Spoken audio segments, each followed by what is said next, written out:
A good Tuesday morning, Quad Cities. Hope you had a fantastic Labor Day weekend.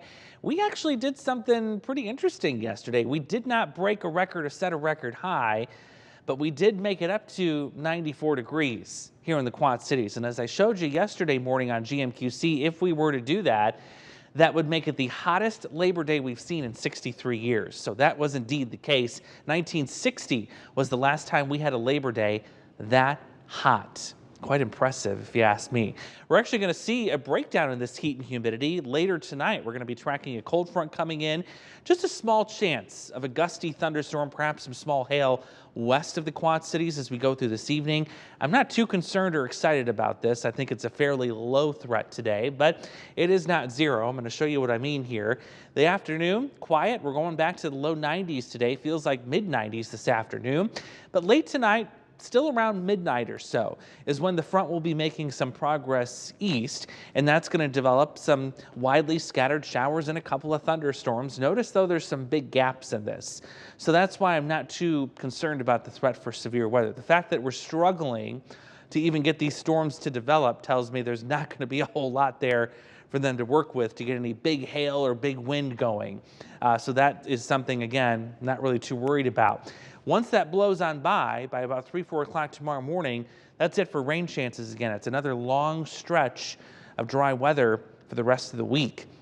I want to take you to the tropics really quickly because it's still very active, as it should be for this time of year. We're actually in the peak of hurricane season right now. The main storm of concern is this right here, this wave in the Atlantic. This is likely going to become Lee in the next 24 to 36 hours. That's the next name on the list. Look at the probabilities. It's guaranteed at this point.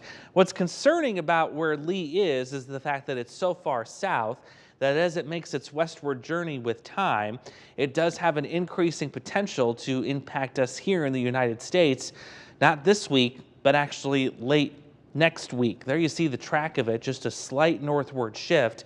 And I want to show you what Future Track does with this. This is the spin, the low-level spin, and it really blows this storm up into something significant right near the Caribbean as we get into next week. So there's next Tuesday. There it is north of San Juan, and then you've got it well east of the United States. But again, if you put a track on this and it continues kind of that northward push, that northwest push, you are talking about eventually a landfall here in the United States getting into the following weekend. So a week from this upcoming weekend is when we'll likely be dealing with a major hurricane of some sort out here in the Atlantic with some potential impacts to us here at home in the U.S. We're going to keep a track on that for sure. It's not going to do much for our weather pattern, at least in the meantime, other than quiet us down and get temperatures back into the 70s. I mean, this is a really nice stretch of weather heading into the rest of this week. We'll finally get to overnight lows back into the 50s too, which means air conditioners everywhere will catch a break in the next several days. Any other opportunity for rain, it looks like that will hold off until next Monday. Have a great day, Quad Cities.